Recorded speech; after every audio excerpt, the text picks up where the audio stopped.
Bom dia. Bom dia, meus amados irmãos, queridos amigos. Que bom estarmos juntos mais uma vez para louvarmos e engrandecermos ao nosso Deus na beleza da sua santidade. Como estamos com um horário bem estourado hoje, eu vou tentar ser bem rápido para a gente não extrapolar demais o nosso horário, tá certo? Eu quero começar fazendo uma pergunta. Você já chorou alguma vez na vida? Alguém aqui já chorou alguma vez na vida? Hoje ainda não, né? Com certeza essa pergunta é uma pergunta tanto quanto inócua, né? Uma pergunta assim desnecessária, às vezes. Seria mais ou menos como eu perguntar para você assim: você já comeu alguma vez na vida? Ou então eu perguntar assim para você: você já dormiu alguma vez na vida? É claro que sim, né? Evidentemente que parece até que a rigor, a primeira ação do ser humano quando desembarca nessa vida já é chorar, né? Antigamente tinha aquela velha imagem que se dizia assim, né? Que quando a criança, o bebê, né, nasceu, pegava pelos pés, botava a cabeça para baixo, dava um tapinha no bumbum, né? Para poder ele chorar, e quando ele chorava, dizendo: pronto, agora tá vivo, tá, né? Ou seja, a entrada na vida não era uma entrada assim, um tanto quanto carinhosa, né? Não se tratava disso de jeito nenhum. Ou seja, na verdade, com certeza absoluta, nós levaremos um tempo para aprender a sorrir, né? Nós levaremos um tempo para aprender a sorrir, mas parece natural aprendermos a chorar, não é verdade? Ou seja, para sorrir a gente não nasce sorrindo, mas a gente nasce chorando, ok? Enfim, e assim nós vamos prosseguir pelo resto da vida. Vamos prosseguir chorando por diversos motivos. Teremos lágrimas de alegria, de tristeza, de dor, de sofrimento, de angústia, de empatia, de euforia. Vamos ter lágrimas de perdas. Enfim, nós vamos ter lágrimas, lágrimas, lágrimas e lágrimas. Vejamos, por exemplo, alguns servos de Deus que choraram e choraram bastante. Não choraram um pouco não, choraram muito, tá? Jó. Se você abrir sua Bíblia no livro de Jó, capítulo 16, versículo 20, você vai ler assim, Jó falando assim: os meus amigos são os que zombam de mim, e os meus olhos se desfazem em lágrimas diante de Deus. Os meus amigos são aqueles que zombam de mim, e os meus olhos se desfazem em lágrimas diante de Deus, certo? Olhos que se desfazem em lágrimas diante de Deus. São lágrimas de injustiça e lágrimas de decepção com os amigos, né? É o que Jó está experimentando aqui. Se a gente vai mais adiante, Davi, no capítulo 6 dos Salmos, né? Salmo 6, versículo 6, Davi diz assim: eu já estou cansado do meu gemido. Toda noite eu faço nadar a minha cama. Toda noite eu faço nadar a minha cama, em lágrimas, né? Molho o meu leito com as minhas lágrimas, diz Davi. Salmo 6, versículo 6, lágrimas de impotência. Nessa época ele era muito perseguido, né? Não tinha onde praticamente nem dormir nessa época. Ezequias diz assim no capítulo 38, versículo 3 de Isaías: e disse: Senhor, peço-te, lembra-te agora de que andei diante de ti em verdade com o coração perfeito, e fiz o que era reto aos teus olhos. E chorou Ezequias muitíssimo. Não foi pouco, chorou muitíssimo. Lágrimas, lágrimas, lágrimas e mais lágrimas. São lágrimas da fragilidade humana diante de uma doença. Esse era o caso de Ezequias. Sabia que tinha uma doença que era mortal, que ele iria morrer. Pedro, outro também que chorou bastante, né? Lucas capítulo 22, versículo 62, a gente lê assim: saindo Pedro para fora, chorou amargamente. E saindo Pedro para fora, chorou amargamente. Essa é a famosa noite, né, em que ele traz Jesus Cristo. E Jesus Cristo olha para ele com aquele olhar e disse: não disse a você que você ia me trair? E aí ele sai vai para fora do pátio e chora ali amargamente. Paulo também chorou e chorou muito. No caso de Pedro, foram lágrimas de arrependimento, né? No caso de Paulo, a gente vai ler em Paulo, Atos, capítulo 19, versículo 37, a gente lê assim: e levantou-se um grande pranto entre todos, e lançando-se ao pescoço de Paulo, o beijavam. Eram os anciões da cidade de Éfeso que estavam se despedindo de Paulo naquele instante, depois de 3 anos de convivência. E naquela hora, Paulo chama-os junto de si e diz assim: olha, eu vou partir, vocês não verão mais o meu rosto de agora em diante, porque eu vou morrer. E esses homens o abraçam, o beijam e choram até dizer basta. E Paulo também, com certeza absoluta. São lágrimas de despedida, né? O próprio Jesus chorou. Não chorou? A gente não lê lá? João capítulo 11, versículo 33. Diz assim o texto: Jesus, pois, quando a viu chorar, e também chorando os judeus que com ela vinham, moveu-se muito no espírito e perturbou-se Jesus, e Jesus chorou, diz o versículo 35. São lágrimas de sensibilidade com a dor do outro.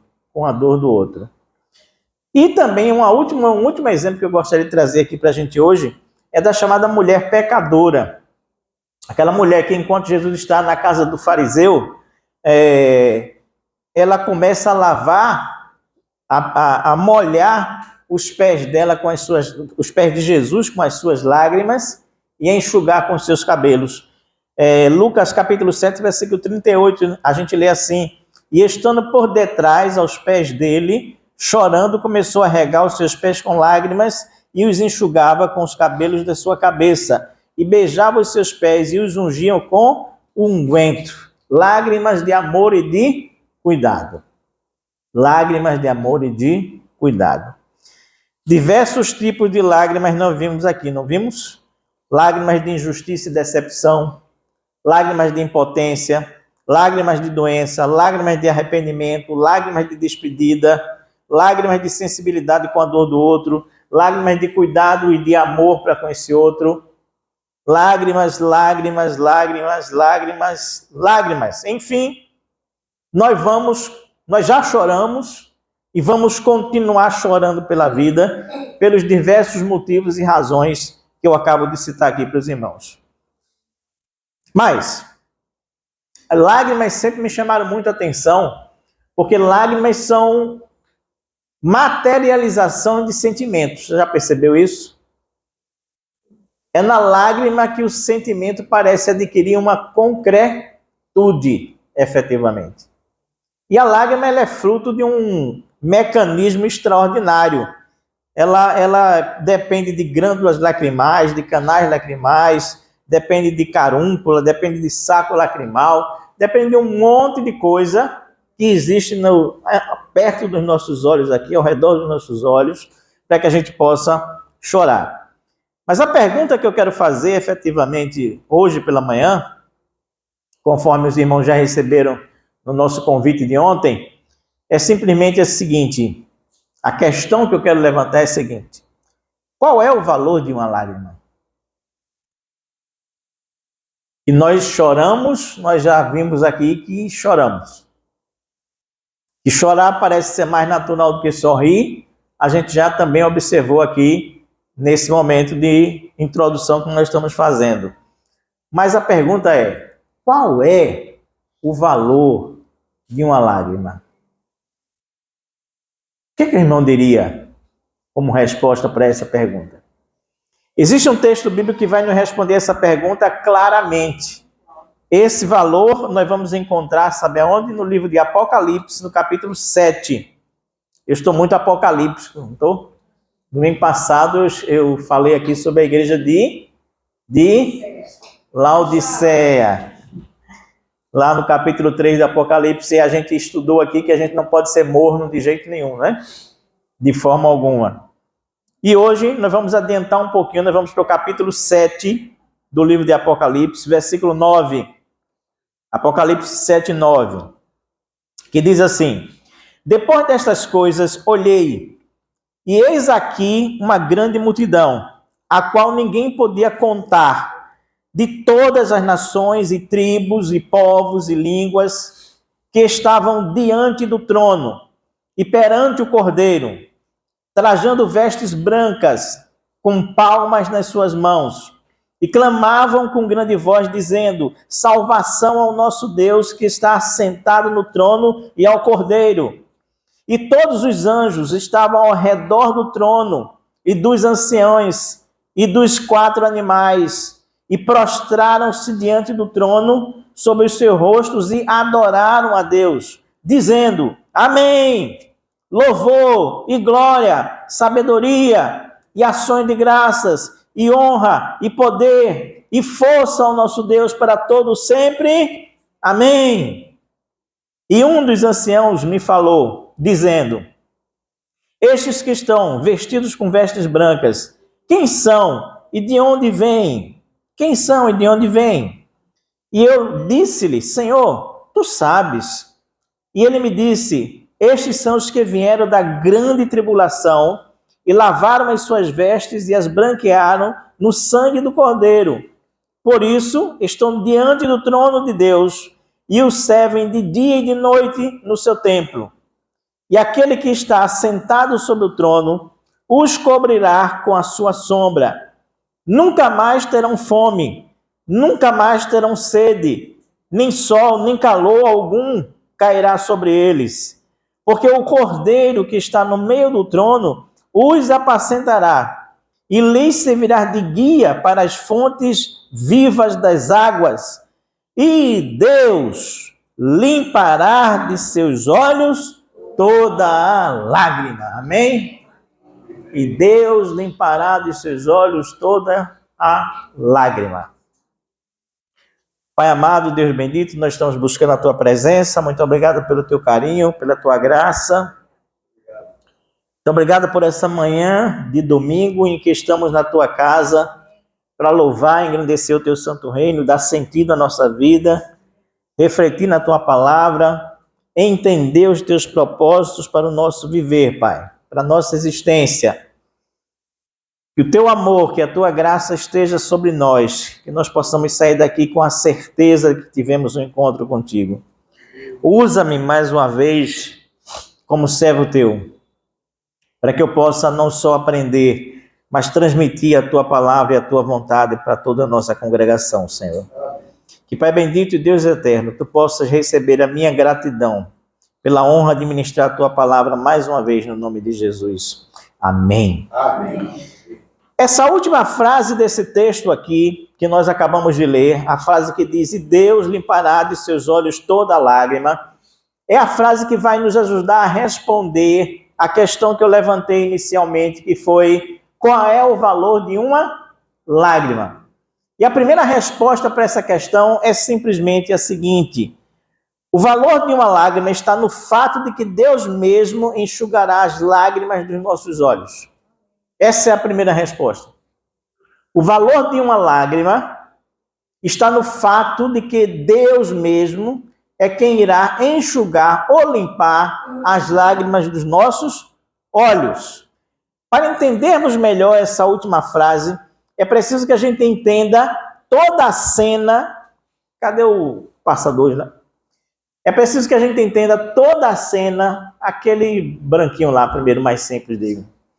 É preciso que a gente entenda toda a cena que envolve essa situação que nós acabamos de ver a partir do versículo de número 9. Não vai ficar muito grande não para os irmãos lerem, mas eu acho que vai dar para ser o suficiente. A cena que eu acabei de ler, do capítulo 7, a partir do verso 9, ela descreve isso aqui que a gente vai tentar desenhar. Às vezes a gente diz assim, né? Desenha para eu entender melhor, né? Mais ou menos isso. Ela diz que existe o trono e que Deus está assentado no trono, certo? Existe o trono de Deus, Deus está assentado no trono. Aí, diante do trono, e aliás temos um grupo musical que tem exatamente esse nome, né? Diante do trono, existe uma grande multidão incontável, que não se pode contar, que não tem como contar. Aí, essa multidão, ela é composta, segundo o texto bíblico, de nações, povos, tribos e línguas, ok? É bem destrinchado isso aqui, porque uma nação pode ter dentro dela povos, pode ter dentro dela tribos, pode ter dentro dela não só uma língua, mas várias línguas também, tá? Então, essa grande multidão, que são aqueles que vieram da grande tribulação, eles são compostos de nações, povos, tribos e línguas. Eles têm vestes brancas, eles têm palmas nas mãos e eles clamam bem alto salvação, que a salvação vem do Senhor, ok? Mas também eles louvam e adoram a Deus com 7 palavras. Eles dizem amém, e é difícil um versículo começar com amém e terminar com amém, né? Eu acho que talvez esse seja o único versículo que começa com amém e termina com amém na Bíblia. Ele diz assim: a esse Deus, eles que estão diante do trono, Deus que está sentado no trono, eles adoram a Deus dizendo louvor a esse Deus, glória a esse Deus, sabedoria a esse Deus, ações de graça a esse Deus, honra a esse Deus, poder a esse Deus e força a esse Deus. 7 palavrinhas que falam da completude de como Deus deve ser adorado. Adorado porque Ele merece o nosso louvor, a Ele toda a glória, Ele tem toda a sabedoria, vamos agradecer a Ele, vamos honrá-lo, Ele tem todo o poder, Ele tem toda a força. Ok? Beleza. E diz também que essa multidão servirá a Deus de dia e de noite. De dia e de noite. Eu estou desenhando o que a gente acabou de ler. Legal? Dando uma distribuição gráfica. Em contrapartida, eles receberão de Deus a sua sombra. A sua sombra. Como que protegendo e guardando-os. Ok? Ao redor do trono, diz aí o texto, ao redor do trono estarão todos os anjos, os anciãos e os 4 animais que o texto nos fala anteriormente. Ao redor do trono, dos 2 lados do trono. No meio do trono estará também o Cordeiro, Jesus Cristo, nosso Senhor. Legal?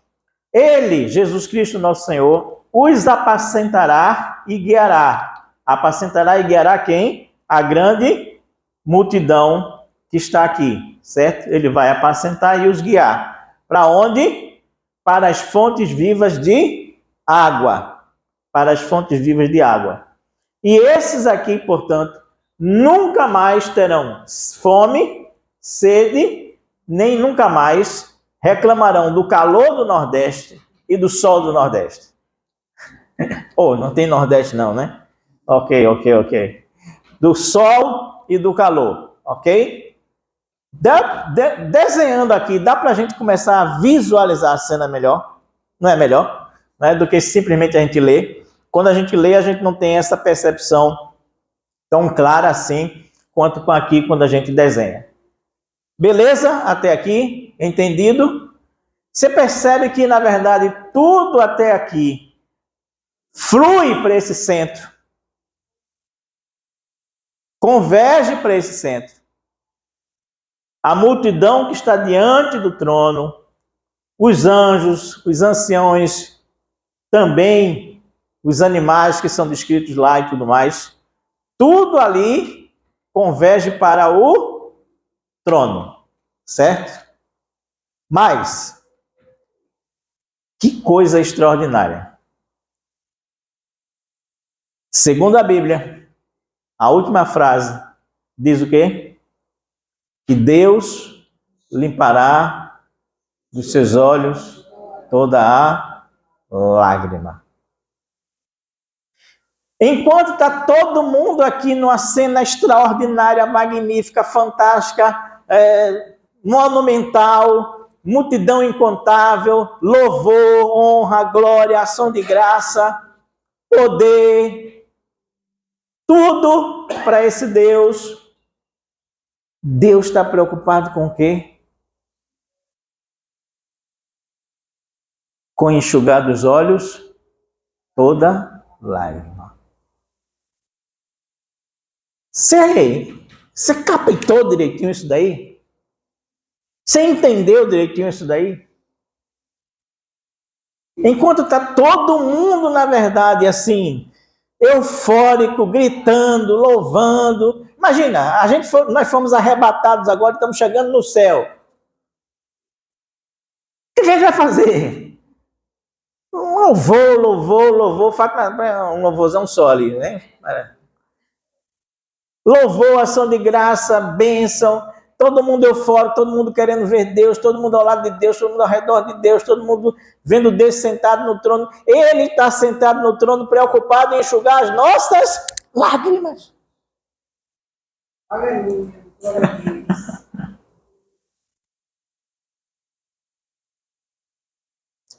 Enxugar ou limpar lágrimas aqui, no original, significa, na verdade, remover, retirar, retocar, restaurar como numa pintura de um mestre. Saca só.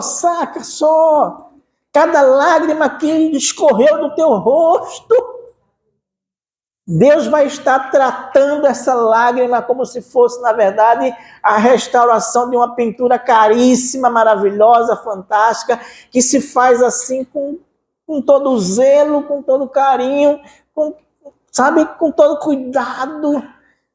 Ele vai estar enxugando toda lágrima, fazendo ela desaparecer da sua face, como se nunca tivesse existido na sua vida, na minha vida, na vida de cada um de nós, com todo cuidado, com todo carinho possível nesse instante.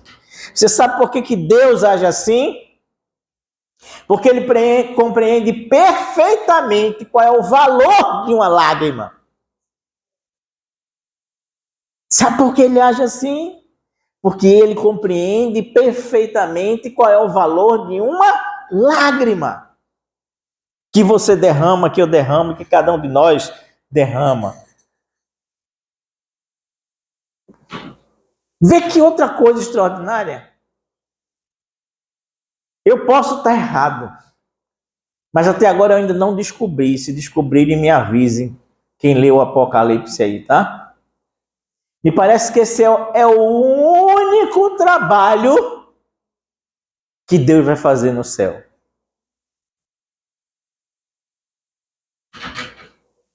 Você sentiu? Aqui está dizendo que a grande multidão o servirá de dia e de noite. Tem coisa para fazer. Ninguém pensa que o céu vai ser aquela colônia de férias, não, viu? Porque tem gente que tem esse negócio, né? Pensa que o céu é um spa, né? É um grande spa, né? Cada um vai fazer uma coisa um dia. Hoje eu vou tomar banho de cachoeira, amanhã eu vou fazer, sei lá, jogar polo, eu vou fazer o quê? Sei lá, né? Quem gosta de carro quer um kartzinho para correr lá no céu. E a gente vai passar a eternidade assim, se divertindo, né? Esquece esse céu fake news, tá? Esquece esse céu fake news. Não. Aqui está dizendo que a grande multidão o servirá de alguma forma, de alguma maneira, de algum jeito. Não é assim? Vai servi-lo. Aqui está dizendo que os anjos estão ao redor também estão trabalhando, os anciãos estão trabalhando, haverá o julgamento, haverá tudo isso daí, etc. Tal. Mas tem trabalho para todo mundo. Agora, qual é o trabalho de Deus nesse caso aqui? Enxugar dos seus olhos e dos meus olhos as nossas lágrimas. Você está entendendo qual é o valor de uma lágrima? Agora você entende qual é o valor de uma lágrima?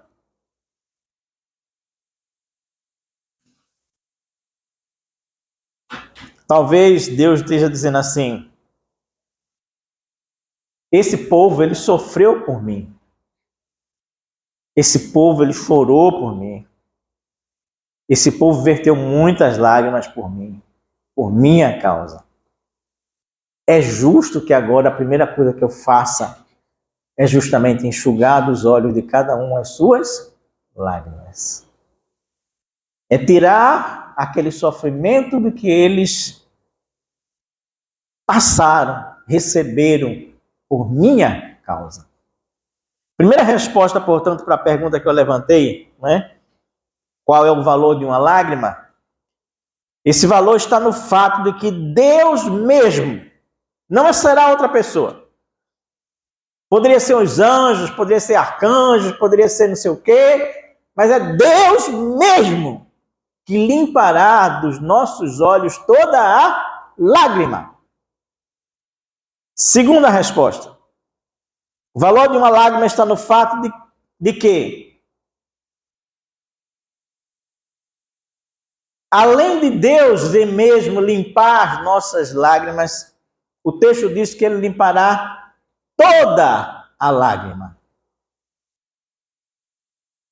É uma frasezinha só curtinha, né? Mas ela é extraordinária, né? E Deus limpará dos seus olhos toda a lágrima. Além do fato de que será o próprio Deus que fará isso, limpará dos meus olhos as minhas lágrimas. Ele não só limpará as minhas lágrimas, mas ele diz aqui que limpará todas as minhas lágrimas. O texto não diz aqui que, na verdade, Deus vai limpar algumas lágrimas sim e outras não. Não existe aqui uma classificação de lágrimas a serem enxutas, umas sim e outras não. Não existe uma ordem de prioridade nem de importância para as lágrimas, mas Ele vai limpar toda a lágrima. E não metade das lágrimas. Confesso que quando eu li isso aqui, eu fiquei pensando que muitas vezes tem lágrimas minhas que são tão bobas, tão bestas, tão tolas, tão idiotas. Tem lágrimas que eu já derramei que nunca deveria ter derramado de jeito nenhum. Em hipótese nenhuma. Tão abestadas elas eram. Que não mereceriam de forma alguma que Deus as enxugue. Não mereceriam. Quantas e quantas vezes eu derramei lágrimas na minha vida por caprichos desnecessários. Desnecessários. Aliás, também eu devo dizer que lágrimas derramadas por pecados que nós cometemos também não deveriam de forma alguma merecer a atenção divina.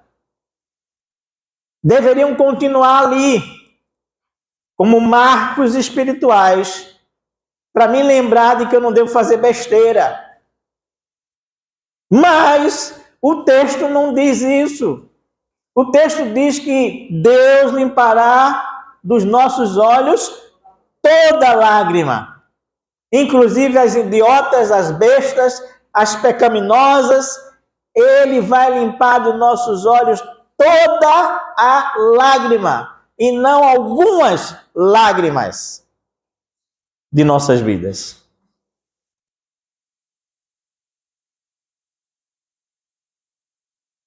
É como se Deus dissesse assim: toda lágrima que cai dos seus olhos é importante para mim. Toda lágrima que cai dos seus olhos é importante para mim. Para mim, nenhuma delas é derramada à toa. Mesmo que pareça ser a mais boba, a mais besta, a mais pecadora possível, a mais resultado de pecado possível. Mas ela é importante para mim, porque é uma lágrima sua que você está derramando. Você já imaginou isso, meu irmão? Pensa comigo aqui agora. Quantas lágrimas você já derramou na vida? Quantas lágrimas você já derramou na vida? Pensa comigo. E Deus limpará dos seus olhos todas as lágrimas. Terceira razão para a gente responder essa questão, qual o valor de uma lágrima. Primeira questão foi qual mesmo? O valor de uma lágrima está no fato de que Deus mesmo é que limpará as suas lágrimas dos seus olhos. Segundo, é que ele não limpará só algumas lágrimas, mas limpará todas as lágrimas. Mas o terceiro fato que nos aponta para o valor de uma lágrima é que, após enxugar as lágrimas dos seus olhos, vem após isso um instante que é um instante extraordinário. Capítulo 8, versículo 1. Capítulo 8, versículo 1 diz assim: e havendo aberto o sétimo selo, fez-se silêncio no céu, quase por meia hora. E havendo aberto o sétimo selo, fez-se silêncio no céu por quase meia hora. Imagina, tá naquela euforia, aquela bênção extraordinária, aquela coisa fantástica, multidão louvando, adorando, anjos, arcanjos, anciãos, animais, promessas de bênção 1000 para as pessoas aqui através de Jesus Cristo. Tudo isso, e Deus diz assim: para aí tudo que eu vou limpar dos olhos todas as lágrimas. Para tudo que eu vou limpar dos olhos todas as lágrimas. E ele começa a fazer isso, de um por um, de cada um de nós. E enquanto ele faz isso, o céu vai ficando em silêncio. O Cordeiro abre o sétimo selo. E o céu vai ficando em silêncio, em silêncio, em silêncio, em silêncio, em silêncio, em silêncio. Como que reverenciando esse ato, esse momento, esse instante da vida. Você já deve ter participado de alguma cerimônia que ela começa com 1 minuto de silêncio, né? Hoje mesmo nós tivemos aqui 1 minuto de silêncio, pelos motivos que Moisés colocou para a gente. Mas muitas vezes você vai num evento esportivo, né, num campo de futebol, alguma coisa, e antes de começar a partida, antes de dar o chute inicial, o juiz observa 1 minuto de silêncio.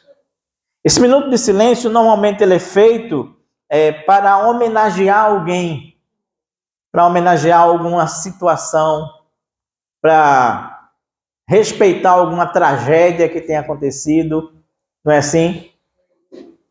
1 minuto de silêncio. Naquele momento, não. Foi quase meia hora de silêncio. Entre o espaço de Deus enxugar dos olhos todas as lágrimas e, em seguida, continuar a história do Apocalipse, acho que como que pelo impacto daquele ato de Deus, que talvez ninguém esperasse, se observa essa quase meia hora de silêncio. É impactante no céu o momento em que Deus enxugará dos olhos toda a lágrima. De repente o céu silencia, o louvor para, e as pessoas passam a ter um instante de reflexão, de concentração, de foco, de atenção direcionada. Talvez por sentirem que não merecessem aquilo como estava acontecendo. Assim como Pedro não queria que Jesus Cristo lavasse os pés dele de jeito nenhum na Santa Ceia. É como se dissesse: eu não mereço isso. Eu não mereço isso. Mas o céu para que Deus enxugue dos olhos toda a lágrima. Nada é mais sagrado, nada é mais importante, nada é mais tão urgente, nada pode dividir a nossa atenção, nada pode roubar o nosso foco. Aquele ato é como se fosse a reparação final, o fechamento completo de uma vida. Quando Deus disser assim: vem cá, Antônio, deixa eu enxugar as tuas lágrimas. Que não foram poucas, né, Antônio? que não foram poucas.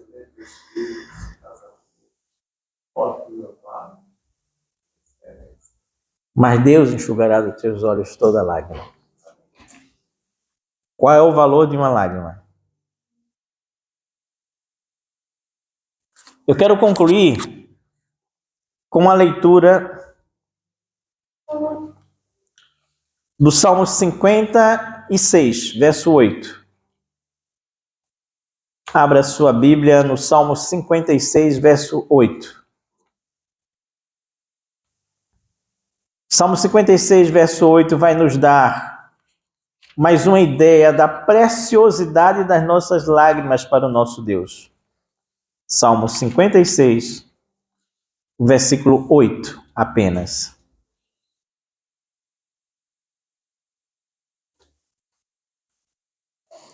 Nos diz assim esse texto bíblico: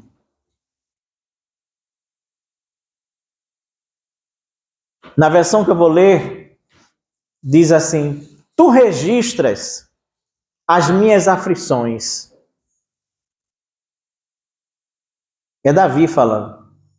Tu registras as minhas aflições e tu pões minhas lágrimas no teu odre. Não estão elas no teu livro? Maravilhoso, né? Que Davi está dizendo é assim: olha, todas as aflições pelas quais eu passo, você registra isso, você sabe disso, você percebe isso, você tem consciência disso. Você sabe das minhas perambulações, como tem numa outra tradução. Você sabe das minhas vagueações, como tem noutra tradução. Ou seja, por onde eu perambulo, você está comigo, Deus. Você sabe, você me conhece. E sabe o que é que você faz, Deus? Você coloca as minhas lágrimas no seu odre. No seu odre. O que é odre, minha gente? Odre é uma espécie de cantil de couro, não é? Que se usava naquela época para colocar a água que você iria beber durante uma viagem longa. O odre era o seu passaporte de ter vida, né? Ou seja, se no meio do deserto você ficasse sem nada, você tinha lá o seu cantil, né? O seu odre, para guardar a água que você ia beber. O que Davi está dizendo aqui, olha, você pega as minhas lágrimas e você não joga fora, não deixa elas caírem no chão, você não deixa elas se dispersarem, você simplesmente guarda como se fosse tão preciosa como a água que você vai beber durante sua viagem no deserto. Deus, Ele não pode esquecer das nossas lágrimas, porque Ele guarda essas lágrimas no seu odre. E ainda por cima, Davi conclui dizendo: e você as registra. Elas estão registradas, elas estão escritas no teu livro. Só Deus. Você entende agora por que Ele é capaz de limpar dos olhos toda a lágrima? Porque Ele tem essas lágrimas guardadas. Porque Ele tem essas lágrimas escritas. Porque Ele tem essas lágrimas registradas no seu livro. Não tem uma lágrima que o irmão tenha derramado, que a irmã tenha derramado, que não seja preciosa para Deus. Nenhuma. E saiba que um dia, Ele limpará dos seus olhos toda a lágrima, no nome de Jesus. Amém.